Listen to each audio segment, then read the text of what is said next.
നമ്മളുടെ നാട്ടിൽ ഇത് കൂടുതലായിട്ട് ഉപയോഗിക്കുന്നതെന്ന് വെച്ചാൽ ഇഞ്ചയ്ക്ക് പകരമായിട്ടൊക്കെയാണ് ഉപയോഗിച്ച് വരുന്നത്. ഇത് ആർക്കും അങ്ങനെ ഇഷ്ടമല്ല. ഇത് ഇങ്ങനെ കിളുത്ത് കായ്ച്ചു വന്നു കഴിഞ്ഞാൽ ഇതെല്ലാവരും പറിച്ച് ദൂരെ കളയുകയാണ് ചെയ്യുന്നത്. എന്നാൽ ഇതിന് നല്ല ഗുണമുള്ളതാണ്. പക്ഷെ ആരും ഇതിനെ ശ്രദ്ധിക്കാറില്ലെന്നുള്ളതാണ് അതിൻ്റെ മറ്റൊരു കാര്യം.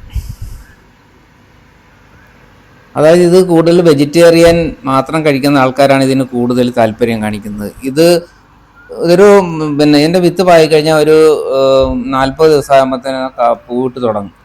പൂവിട്ട് തുടങ്ങാൽ ഇത് ധാരാളം പൂക്കൾ ഉണ്ടാകും. വലിയ പരിചരണം വേണ്ട ഇതിന്. അതുപോലെ തന്നെ മറ്റ് ഉള്ള പീച്ചിലിൻ്റെ ഇതുപോലുള്ള കേട് ഇതിന് വരാറില്ല. കേട് കുറവായിരിക്കും.